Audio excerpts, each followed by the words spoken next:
The air inside the wrecked Starship was thick, humid with the smell of burned circuitry and oil.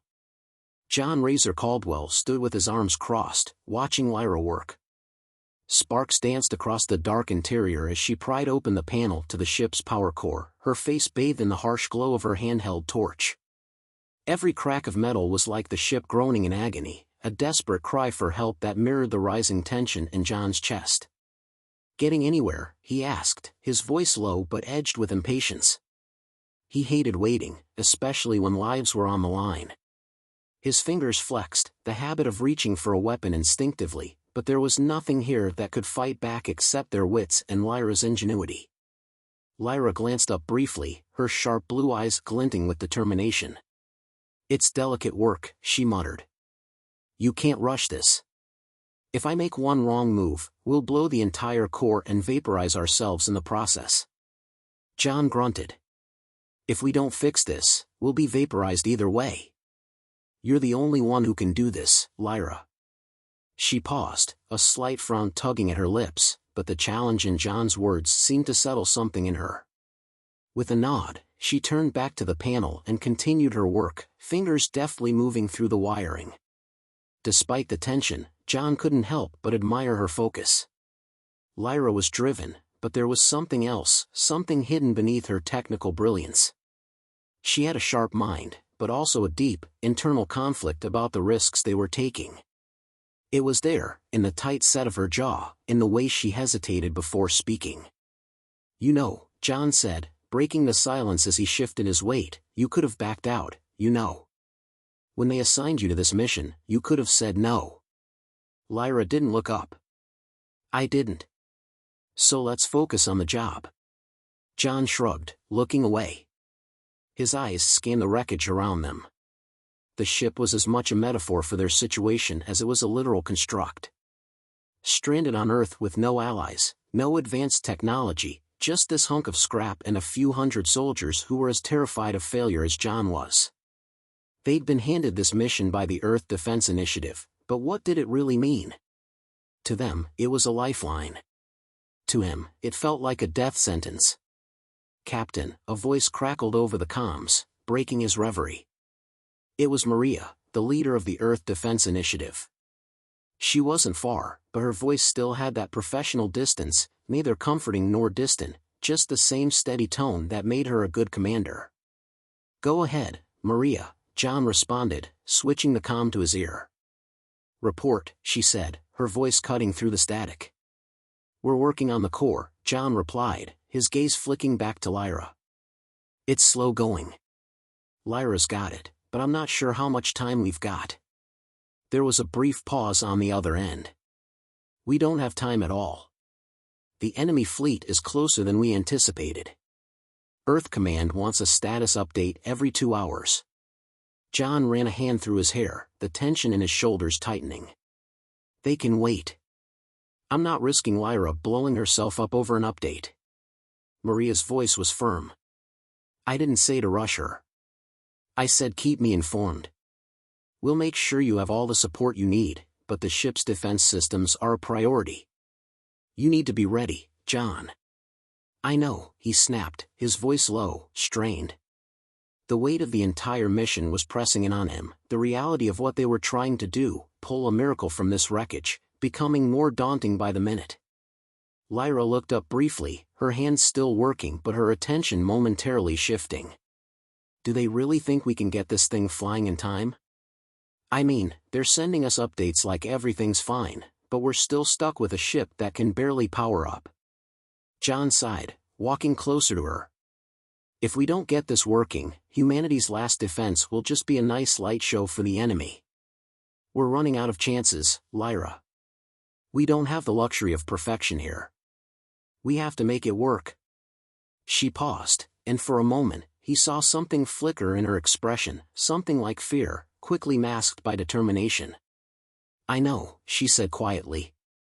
"But every time we get one system running, another goes down. It's like we're patching up a sinking ship with tape." John crouched beside her, watching her hands move with precision despite the growing frustration. The heat of the room seemed to press in, and yet her focus remained unwavering. He studied her, trying to understand her motivations.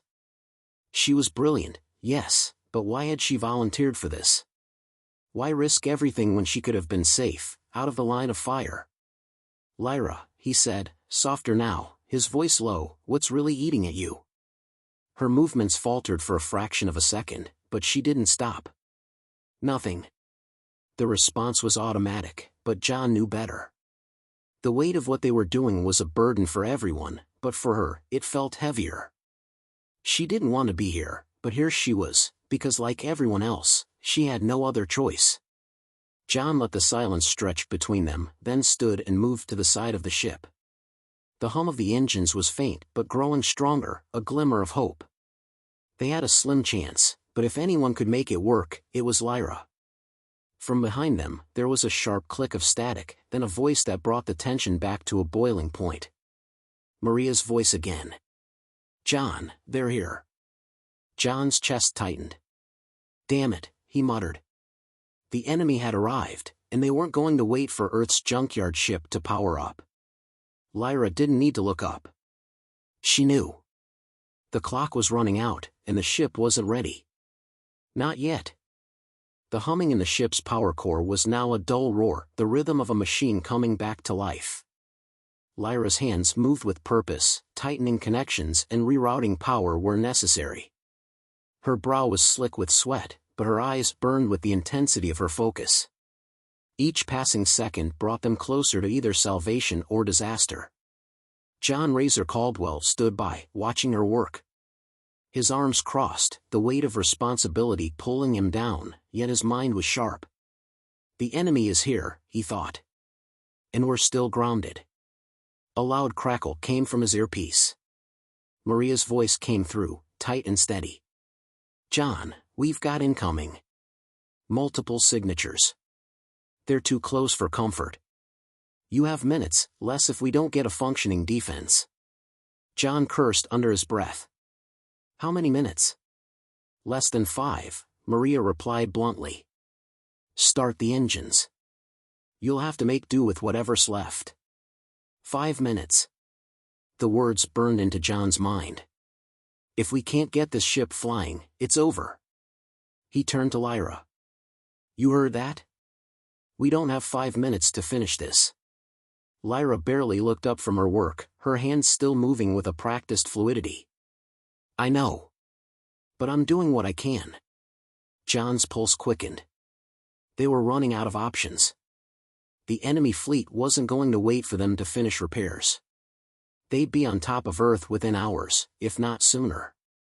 Without a ship capable of fighting back, humanity would be crushed beneath their heels. Lyra's voice broke through his thoughts. I need more time, John. The core's unstable. If I push it too hard, the system might short-circuit again, or worse, overload. John moved to her side, crouching beside her as the ship's warning lights flickered.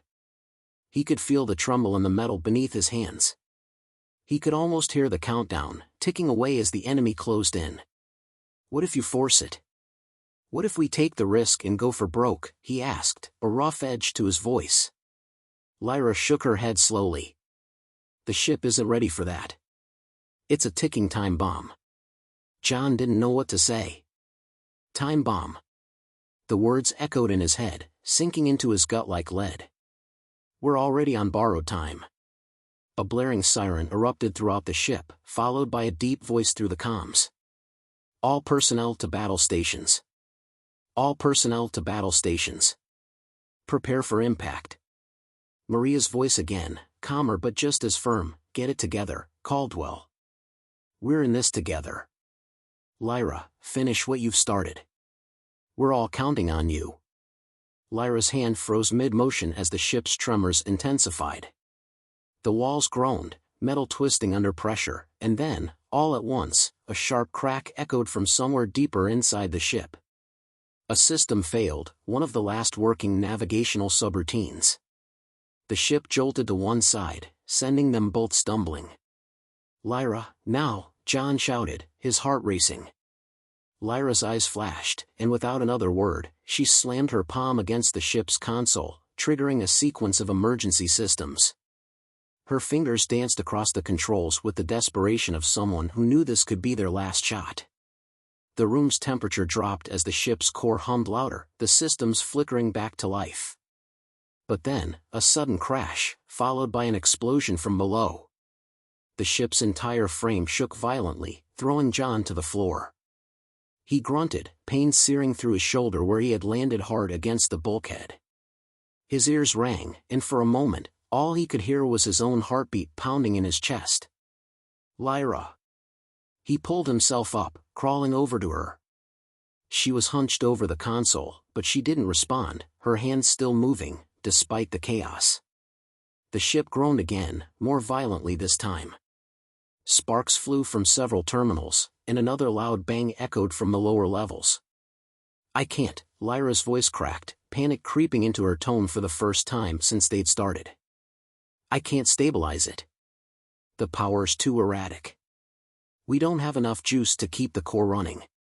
John's teeth clenched. They were running out of time and options. He glanced back toward the control room.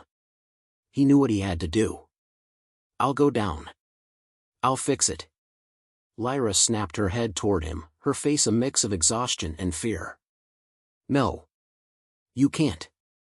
It's too dangerous. You'll never make it. I don't have a choice, Lyra. John snapped back, his voice firm, though his insides twisted with dread. We all die if I don't. I'll patch it up. Keep the core stable as long as you can. Before she could protest further, he sprinted toward the lower access hatch, muscles straining with every step. The ship was already groaning, its structure under strain. They were on the verge of collapse, but if they didn't act now, they'd never have a chance. As he descended into the belly of the ship, the air thick with the acrid scent of burning circuits, he didn't allow himself to think of failure. Every moment he wasted could be the difference between life and death for humanity. Back above, Lyra's voice echoed over the comms. John, the core is powering down again, you have less than 2 minutes. He swore under his breath as he descended further. The deep sound of the enemy fleet's engines reverberated through the walls, too close now. The war was at their doorstep, and Earth's last hope rested in their hands. With only moments to spare, John reached the power conduits and set to work. Please, just hold together. The bay doors screeched open with a grinding, metallic groan, revealing the scattered remains of what was once a marvel of alien technology. John Razor Caldwell stood at the threshold, hands tucked into the pockets of his worn leather jacket, gazing up at the hulking wreckage that awaited him. A ship. Or what passed for one. The so-called gift from the alien allies, the ship that was supposed to turn humanity's fragile position in the cosmos into something formidable, was little more than a floating tomb. A junkyard of broken parts, twisted metal, and half-dead systems. You gotta be kidding me, John muttered under his breath, barely moving as the rest of the team filed in behind him. Lyra, a brilliant engineer and the closest thing the crew had to a scientist, stepped forward, her boots tapping sharply on the metal floor. Her fingers twitched, eager to get her hands on the mangled equipment. The Starship's AI, the last hope of their mission, had already been knocked out during their initial inspection. They hadn't even managed to fully power it up before its systems began to fail. It's not as bad as it looks, Lyra said, her voice a curious mix of optimism and doubt. Her silver-framed glasses caught the dim light from the bay, reflecting a world of questions she didn't have answers to yet. John scoffed, pulling a pack of cigarettes from his jacket and lighting one, the flare of the match briefly illuminating his rugged face. His jaw was tight, eyes scanning the wreckage. This isn't just bad. It's impossible. He took a drag, the smoke swirling around him, adding to the smog already thick in the bay. He could already feel the weight of the task ahead bearing down on him. This wasn't a mission. It was a death sentence. Maria Cordero, commander of the Earth Defense Initiative, stood near the far wall, arms crossed, her posture stiff and unyielding. Her eyes darted between John and the ship, scanning for weakness, looking for anything she could salvage from this wreck. Her reputation was on the line. This mission was supposed to be the turning point for humanity, a chance to turn the tide against the new alien threat that loomed ever closer. But instead, they had been handed a rusted shell of a ship, designed by an extinct species. Maria approached them, her boots heavy on the floor as if they carried the weight of the world. She wasn't bothered by the ship's condition, she knew the stakes. We don't have time to second-guess. We either fix this ship, or we die here on this broken world. Her eyes were hard, unblinking. And don't think I don't know what's at stake. I need this working, and I need it fast. John smirked bitterly. That's the problem, isn't it? We don't have the luxury of time. He flicked his cigarette butt to the floor, crushing it under his boot. The alien fleet's already on its way. And we're supposed to just pull a miracle out of our asses? Lyra's fingers twitched again, and she glanced at the ship's cockpit, where dead lights and dead systems were supposed to come to life. We don't have a choice, she said, almost to herself. This tech, this ship, it's not just junk. There's something here. Something more. We just have to figure out how to. That's what you said about the AI, John interrupted, his tone sharp, his gaze focused on her. You're sure this thing can be fixed, Lyra? Because it looks like an oversized paperweight to me. Lyra met his gaze, her frustration palpable. You think I like this? I didn't sign up for this mission to fail. But we don't just give up because it's hard. We rebuild. We adapt. That's what we do. Maria stepped forward, her commanding presence cutting through the tension. Enough. If you two are done arguing, I suggest we start figuring out how to get this ship off the ground. She turned toward the base central control console, swiping her hand through the air. The clock's ticking, and we need results, not excuses. John exhaled sharply, a cloud of smoke swirling up into the air as he took another long drag from his cigarette. Fine, he muttered. Let's see what's left of the wreckage. With that, he led the way toward the ship's open hatch. As they moved inside, the air grew colder, the ship's failing systems groaning in protest as they were disturbed. Lyra knelt beside a power conduit, her fingers running over the exposed wires with precision, her mind already mapping out repairs. John stayed a few steps back, watching her work, though the doubt in his eyes remained. The heart of the ship, the alien core, loomed ahead. It was meant to be the ship's power source, a fusion of human and alien technology. The core's design was far beyond anything humanity had ever encountered, and yet, here it lay, useless in its current state. A reminder that humanity's trust in their alien benefactors was an illusion. The enemy wasn't just outside their borders, it was already inside their ranks. Ready when you are, John said quietly, his voice tinged with both weariness and determination. His hands hung loosely by his sides, the weight of the future pressing down on his shoulders. Lyra gave a terse nod, setting her tools in motion. Let's make this work, she whispered to herself, not just for the mission, but for humanity's very survival. As she started the repairs, John's mind raced. If this doesn't work, we're all dead. In the silence that followed, a distant hum filled the bay, faint and ominous. A reminder that time, as always, was running out. John's hands shook as he gripped the power conduits, feeling the ship tremble under the weight of the enemy's bombardment. The sound of metal groaning around him was deafening, the hull warping under the constant pressure. Come on, he thought desperately. Sweat poured down his face, stinging his eyes. The ship was on the brink of collapsing, but he had no choice but to push forward. Below him, the power core flickered, its unstable hum filling the space like a warning. The lights above him flickered as well, their glow a stark contrast to the flashing red emergency indicators. His fingers were numb as he rewired the circuit, trying to stabilize the flow of energy. The system was falling apart faster than he could repair it, and the clock was running out. Lyra, he muttered under his breath, I need you to hold on just a little longer. 2 minutes. The enemy was almost upon them. He could hear the explosions now, muffled but close. They were hitting the surface, pounding the ship with everything they had. The earth beneath him quaked with each impact. He had to finish, now. A crackle came over the comms.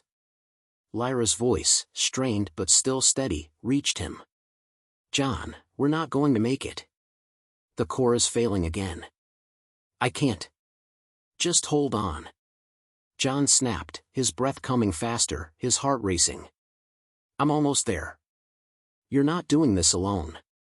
The ship shuddered violently, and for a moment, everything seemed to pause. John's grip tightened on the conduit. The power surge was enough to rattle the bones in his body, but it wasn't enough to cause another critical failure, not yet. He took a steadying breath, recalibrating, trying to get the flow of power to stabilize long enough for the last push. I've got it, he said, though his voice was quieter now, a breathless determination in every syllable. He took a deep breath, fingers flying over the circuits one last time, praying for success. This is it. If it fails now, there's no coming back. But then, click. A sudden surge of energy shot through the ship. The console beneath his hands sparked with life, the power systems flickering back to full force. The hum of the engines grew louder, a sound that was as close to salvation as anything he'd heard in the past few hours. Lyra, he called through the comms, his voice thick with relief. The core's back up. You should be good to go. There was a pause.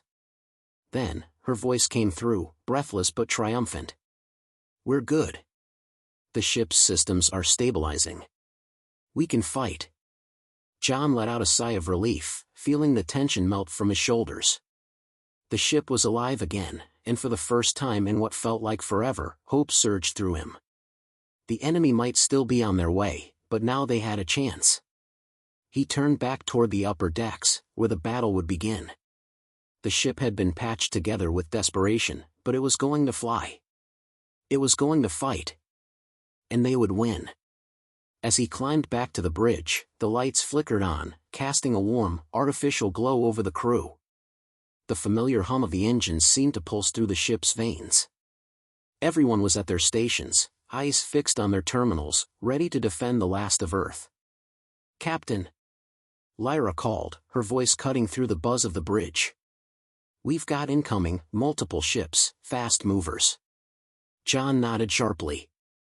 Ready all weapons. Hold them off as long as we can. The screen in front of him flickered to life, showing the enemy fleet in all its terrifying size. Ships with jagged edges and dark metal holes loomed, their weapons already charging. The countdown was on. We're ready, Maria's voice echoed through the bridge. Weapons charged, shields at maximum. They're going to hit hard. John's grip tightened on the control panel, his heart thundering in his chest. He could feel it now, the battle. They were going to fight to the last. They were going to fight for Earth. Let's show them what we're made of, he said, voice low but full of resolve.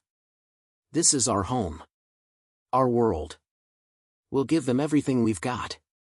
The ship shuddered once more as the first wave of enemy fire slammed into the hull. Sparks flew from the walls as the ship lurched, but the shields held. For now. Deploy countermeasures, Lyra commanded, fingers flying over her console. A storm of decoys and electromagnetic pulses erupted from the ship's rear, throwing off the incoming missiles. It was a temporary distraction, but it bought them precious seconds. Firing weapons, Maria called, and the ship's guns lit up with a deadly brilliance, sending a barrage of energy blasts into the enemy fleet. For a moment, the bridge fell into a tense silence as the crew watched the enemy ships on the screen, waiting for their next move. Then the enemy retaliated, a barrage of fire streaking through space. The ship shook violently as the explosions rang out across the hull. But John knew one thing, they weren't done. Not yet. We're not going down without a fight, John muttered under his breath.